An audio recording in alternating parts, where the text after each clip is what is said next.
Record News Rural. Oferecimento Bradesco. De ponta a ponta é com o Bradesco que o agro conta. Micro Essentials da Mosaic. NPS em grânulo único.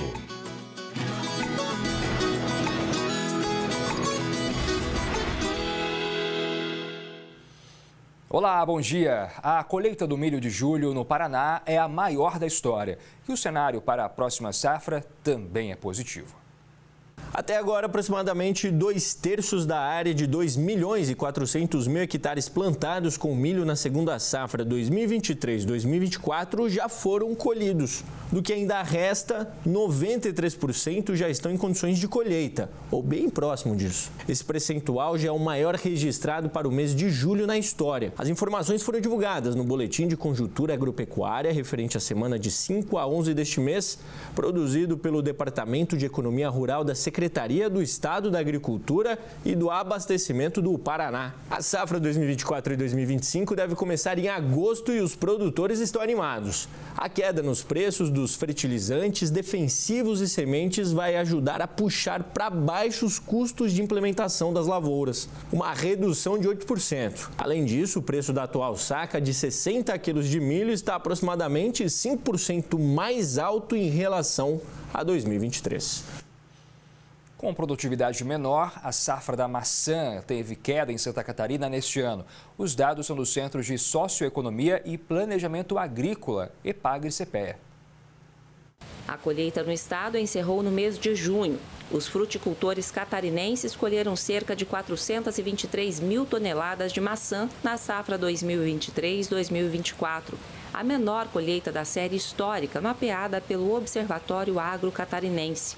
Esse volume é 24% menor do que o registrado na safra anterior, que atingiu 555 mil toneladas. De acordo com o EPAGRE e CPEA, o excesso de chuvas no período da floração reduziu a produtividade dos pomares, especialmente das variedades Gala e Fuji, que representam 98% do total de maçãs produzidas em Santa Catarina. Um plano emergencial foi montado para combater um fungo que afeta plantações de uva em São Paulo. O plano emergencial foi montado para enfrentar o fungo Glomerella cingulata, que devastou plantações no Circuito das Frutas Paulista. Em 2023, ele causou perdas de 30% a 100% da colheita, devido às condições climáticas. Choveu acima da média, o que favoreceu a proliferação do fungo. Especialistas da Embrapa Territorial, Embrapa Uva e Vinho, prefeituras e o setor produtivo estão colaborando para controlar a doença. As amostras vão ser analisadas por um laboratório da Embrapa em Bento Gonçalves. O plano de controle inclui visitas às propriedades para coletar amostras e testar a eficácia das medidas de combate. Os pesquisadores enfatizam que precisam atuar em pelo menos 2 safras para obterem resultados eficazes. Os produtores relatam que a crise não afeta só a produção, mas também o turismo rural e eventos tradicionais, como a Festa da Uva de Jundiaí. O greening não dá trégua e avança em lavouras de cítricos. Em um ano, o aumento foi de 56%. A doença ameaça a citricultura global e já foi registrada em mais de 130 países. No cinturão citrícola de São Paulo e Triângulo e Sudoeste de Minas Gerais, 38% das laranjeiras apresentaram sintomas de greening, o que equivale a 77 milhões de árvores doentes. O governo dos Estados Unidos já investiu mais de 2 bilhões de dólares para tentar conter a doença, principalmente na Flórida, maior competidor do Brasil na produção de laranjas. Técnicos e citricultores brasileiros vão viajar aos Estados Unidos para aprenderem como os norte-americanos combatem a doença, explorando métodos como injeções de antibióticos e o uso de telas protetoras. Pecuaristas do Mato Grosso do Sul registraram mortes de bezerros, provavelmente por causa do frio. As temperaturas chegaram a 7 graus no final de semana. A baixa temperatura atingiu parte do estado. Em pelo menos 3 cidades, Tacuru, Iguatemi e Glória de Dourados, foram registradas mortes de animais. Um vídeo feito por um pecuarista mostra os bezerros mortos e outro agonizando no pasto. O fato está sendo investigado pela Agência Estadual de Defesa Sanitária Animal e Vegetal do Mato Grosso do Sul. Depois dos relatos das 3 cidades, a agência estadual emitiu uma nota de alerta aos pecuaristas sobre a previsão de baixas temperaturas neste período. O Sindicato Rural de Itacuru também vai enviar uma equipe de veterinários para avaliar a situação. A orientação é para os pecuaristas tomarem medidas preventivas como abrigos e galpões para proteger o rebanho. O aumento da quantidade de ração fornecida também é indicado. O baixo nível dos rios preocupa em Rondônia. A navegação noturna no Rio Madeira está suspensa. A seca afeta também quem sobrevive da pesca. Ouro Preto do Oeste, no interior do estado, pode registrar falta de água nos próximos meses. É que o nível do rio Boa Vista, responsável pelo abastecimento de mais de 9.000 casas, segue baixando. Nós já nos antecipamos e construímos ali essa nova contenção, né, abaixo do nosso tubo de sucção, para poder aumentar o nível do reservatório e, consequentemente, a gente tem a água para poder rebombear novamente para a nossa captação. A estiagem mudou também o cenário do Rio Machado aqui em Ji-Paraná. Para vocês terem uma ideia, eu estou caminhando no leito do rio, algo que seria impossível há cerca de 2 meses. É que o nível do Machado está a 50 centímetros de atingir a cota histórica de 6 metros, registrada em setembro de 2021. Se continuar baixando, se continuar seco dessa forma, a gente pode ter algum tipo de transtorno com falta de água, com igarapés que podem secar, com poços que podem secar. As pedras estão por todas as partes e dificultam a vida de quem sobrevive exclusivamente do rio. Pescador há pelo menos 3 décadas, seu Manuel conta que por causa da estiagem, tirar o sustento da família está cada vez mais difícil. Para nós é muito preocupante a gente ver aí a situação do Rio Machado nesse período já com a água muito baixa, então é muito preocupante, porque ainda tem mês de agosto, setembro pela frente, outubro, que é o mês que mais seca o rio, né? Em Porto Velho, o Rio Madeira chegou nesta semana a 3 metros e 42 centímetros. Está bem abaixo da média para esta época do ano, que deveria ser de 5 metros. A Marinha suspendeu a navegação noturna e a Prefeitura decretou situação de emergência. Este meteorologista alerta que a estiagem no estado deve ser ainda mais intensa esse ano. A gente está associando essa forte seca às águas mais aquecidas do Oceano Atlântico Tropical Norte. Inclusive pode até superar o recorde de 2020 e também de 2005, que foram anos que ocorreram fortes secas aqui na Amazônia. A gente acredita que o mês de agosto, podendo se estender até setembro, essas chuvas devem ficar bem abaixo do normal em toda a região. A gente espera que as chuvas devem voltar a se normalizar na nossa região, acredito que lá para outubro ou novembro. A produção de tomate em Goiás deve crescer 36% na safra de 2024. Os números foram divulgados pelo IBGE. O levantamento sistemático da produção agrícola do IBGE mostra que Goiás deve alcançar a produção de 1,4 milhões de toneladas de tomate na safra 2024. A expectativa é de que o estado se mantenha em primeiro lugar na produção nacional do fruto, à frente de São Paulo e Minas Gerais. A área plantada também deve registrar crescimento, segundo o IBGE, e passar de pouco mais de 13 mil hectares na safra de 2023 para quase 15 mil hectares na safra atual. Aumento de 12,3%. A Agência Goiana de Defesa Agropecuária informou que no último dia 30 terminou o prazo para transplantio de mudas de tomates destinados à indústria e também tomate de mesa. A safra deve se desenvolver com um crescimento de quase 400 mil toneladas em comparação com a safra anterior, conforme expectativa do IBGE. A governança no agro e a gestão territorial foram tema de um seminário realizado em Goiânia pelo Conselho Federal dos Técnicos Industriais. Reconhecer a agrimensura como ciência que mapeia o futuro do Brasil. Este é o objetivo central da Carta de Goiânia, documento apresentado no encerramento do Seminário Nacional de Agrimensura. O evento, promovido pelo Conselho Federal dos Técnicos Industriais, com o apoio do Conselho Regional dos Técnicos Industriais da Primeira Região e Sindicato dos Técnicos Industriais do Estado de Goiás, o Sintec, contou com 2 dias de palestras e debates. Mas até um dos temas que foi abordado nessa nossa carta de Goiânia é exatamente isso, a gente fazer mais encontros regionais em vários estados e pelo menos bianual a gente fazer um encontro nacional semelhante a esse. O Seminário Nacional de Agrimensura, um dos mais importantes do Brasil, recebeu especialistas, técnicos industriais e também estudantes. Na programação foram discutidos temas importantes como diretrizes e ainda sustentabilidade. O Seminário Nacional de Agrimensura, considerado um dos mais importantes do Brasil, reuniu especialistas, técnicos industriais e estudantes. A programação buscou eleger diretrizes, elencar propostas e discutir temas importantes para o desenvolvimento sustentável. Nas regularizações fundiárias, nas regularizações tanto da cidade quanto do interior, da parte da colônia, como se diz lá no sul, os profissionais de agrimensura estão trabalhando. E é natural que esse espaço é um espaço muito grande, porque as grandes cidades e pequenas cidades têm muitas áreas de ocupação irregulares, e esses profissionais estão realizando com o seu trabalho e seu conhecimento a regularização dessas áreas, ou seja, dando um título para cada morador da sua casa a partir do trabalho feito por esses agrimensores. Os agrimensores são profissionais que realizam a regularização fundiária no dia a dia, sendo essencial para a legalização de propriedades rurais e urbanas. A demarcação precisa de terras garante a segurança jurídica e o uso adequado do solo. Projetar loteamentos, terraplanagens, redes de saneamento, estradas e até cidades são tarefas que envolvem esses profissionais. Nós entendemos gestão territorial como políticas públicas. É fácil para nós entender políticas públicas de segurança e de educação. Difícil entender que o poder público tem que atuar devidamente no ordenamento territorial. E essa é uma atividade do poder público, ordenar o território. As exportações do agronegócio brasileiro atingiram em junho um patamar maior do que o mês de maio de 2024. E os destaques para o mês foram carne, soja, café e o setor sucroalcooleiro.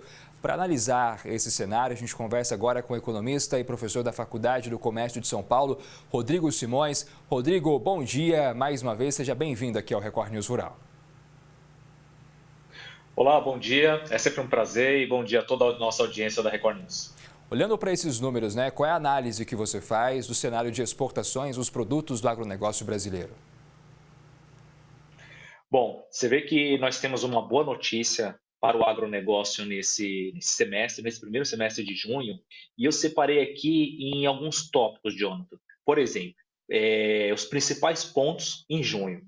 Quantidade de produtos. Nós tivemos aqui um crescimento de 4,5%.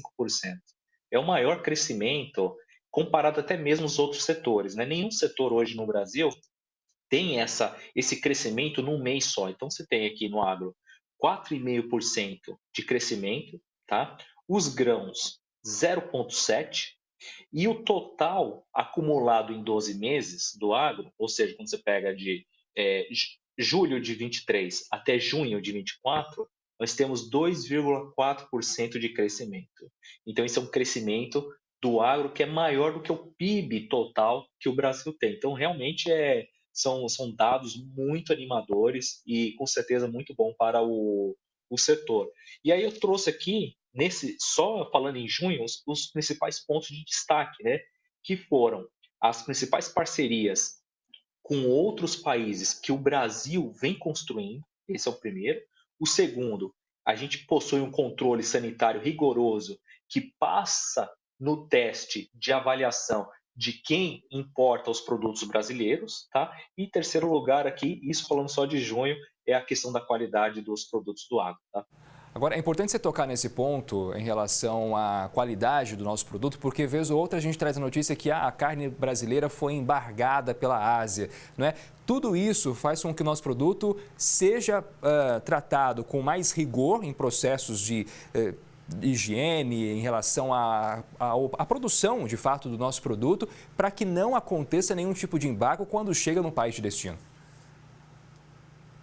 Isso mesmo. Então, assim, os problemas que nós temos, seja na carne ou até mesmo na fruta, na plantação, isso faz parte da flora ali, da questão bactericida, que sempre vem, os vírus, né, e as bactérias ali, eles sempre vêm evoluindo conforme você vai tendo tratamentos com remédios específicos. Isso é normal. E aí pode ter um ciclo em que a carne fica um pouco comprometida, ou a fruta, o vegetal, ou a colheita.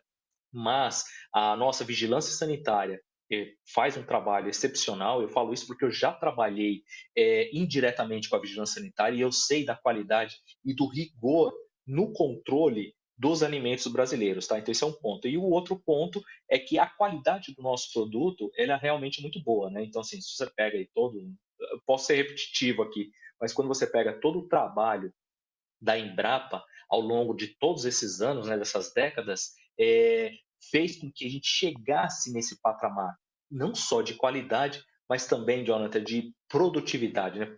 Produtividade por alqueire, por hectare, assim, que é um caso de excelência no mundo. Quando a gente exporta, a gente está exportando em dólar, né? Isso é positivo, imagino, para a economia, porque estamos falando de uma moeda mais sólida, uma moeda mais valorizada. Agora, que tipo de impacto isso tem aqui dentro, para o produto que fica? Ele fica mais caro para o consumidor?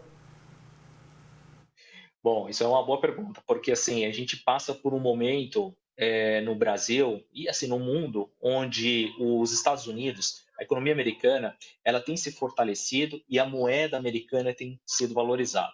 O mercado doméstico nos Estados Unidos tem crescido, a economia tem sido assim estimulada, ou seja, está com um bom desempenho. Mas a inflação lá persiste, tá? E a taxa de juros permanecendo elevada, como tem estado nos Estados Unidos, isso tem atraído dólares para lá.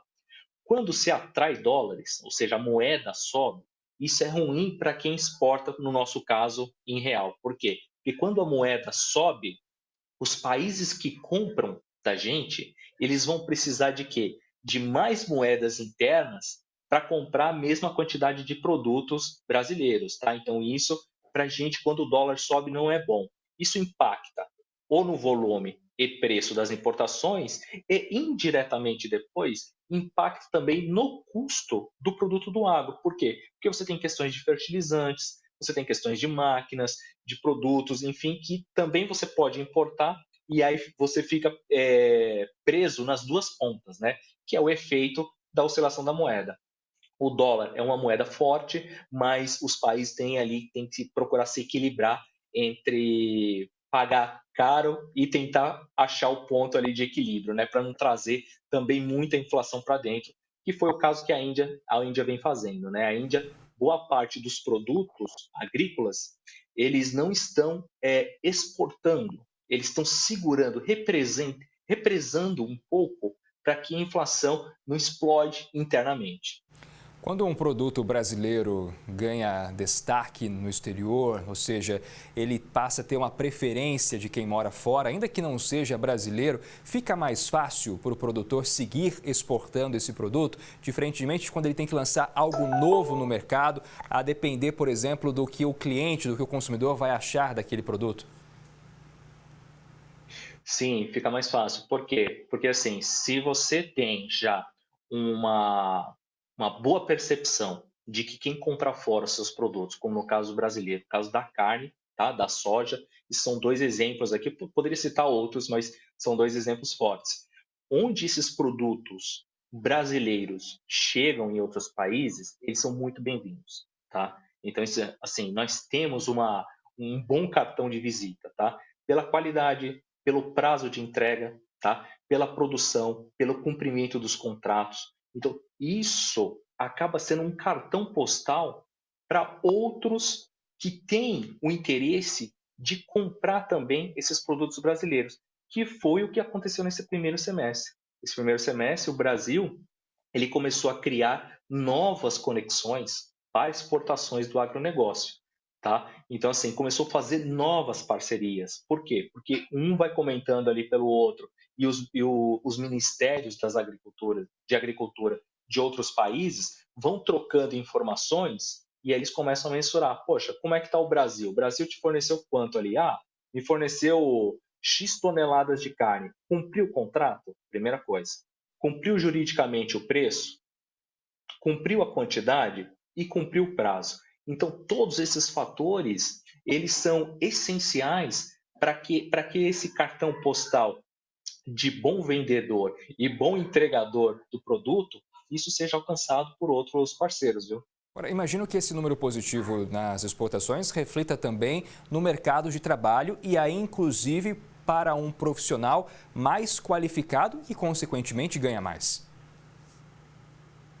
Sim, o mercado de trabalho do agronegócio, ele vem sofrendo muitas modificações para melhor. Por quê? Com o advento da tecnologia, tá? Os maquinários cada vez mais, porque a máquina fica em segundo plano, né? O principal que tem ali dentro daquele trator, daquele caminhão, é o software, né? Ligado à internet, ligado ao GPS, todo aquele sistema computadorizado, ele tem demandado novos profissionais. Um profissional mais bem formado, mais bem preparado, um profissional que conhece da tecnologia, que saiba operar, enfim, que isso, por quê? Porque tudo isso é o que vem contribuindo para o aumento de produtividade no setor.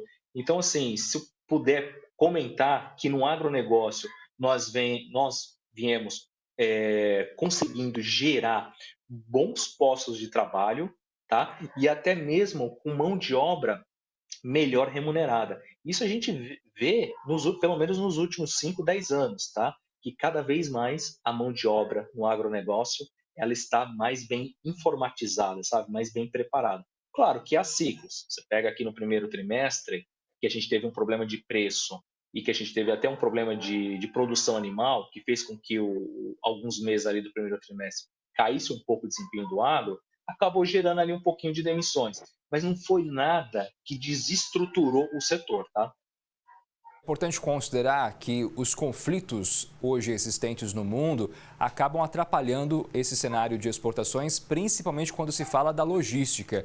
A gente tem ali no Mar Vermelho, eventualmente, ataques que impedem a passagem de embarcações, por exemplo, e aí, consequentemente, os navios precisam fazer rotas mais longas, consequentemente, com um custo maior de combustível. Isso é um desafio para o setor. É um desafio não só para o setor do agronegócio, mas por um todo. Por quê? Porque isso tem prejudicado o tempo das entregas, tá? Navios que têm enfrentado filas, até mesmo por causa da segurança da costa marítima dos países em que você pretende chegar com o seu produto e que sofre esses tipos de ataques.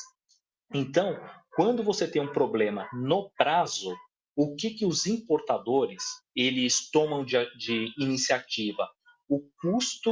O aumento do custo do frete para os próximos contratos, entende? Então, isso que você levantou realmente é bem coerente e mostra, de fato, o que geograficamente, né, nesse nosso mundo que a gente vive hoje, globalizado, que um problema lá na Ásia acaba gerando um problema aqui na América do Sul, no Brasil. Então, isso realmente impacta bastante e reflete contratualmente que é no custo do frete.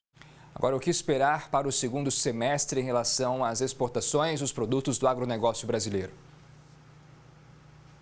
Bom, para o segundo semestre, nós esperamos que o agronegócio pelo menos acompanhe o ritmo de crescimento do PIB. O PIB hoje, de acordo com o Boletim Focus, está com uma perspectiva de crescimento, de acordo com as análises dos agentes de mercado, em torno de 1,9 a 2,1. Tem essa variação porque são várias casas de análise, então eu estou utilizando esse rating, essa grade. Hoje, se você pegar o agronegócio, ele cresce 2,4 nos últimos 12 meses. Então, eu acredito, e até mesmo seja aqui na faculdade ou conversando com outros analistas, que o agronegócio provavelmente vai seguir na mesma linha do PIB da economia, crescendo ali na casa dos 2%. Isso é um número maravilhoso, né?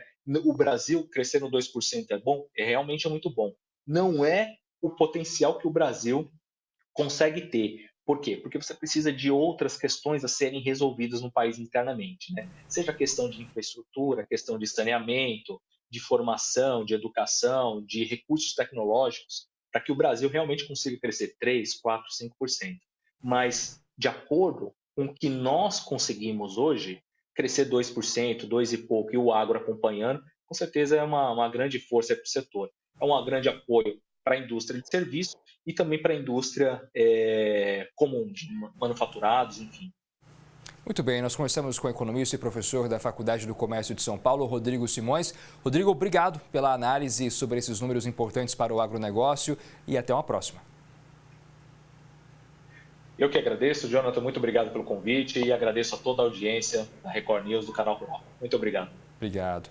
E o Record News Rural está terminando. A você, obrigado pela companhia. A gente volta a se ver em breve. Até mais.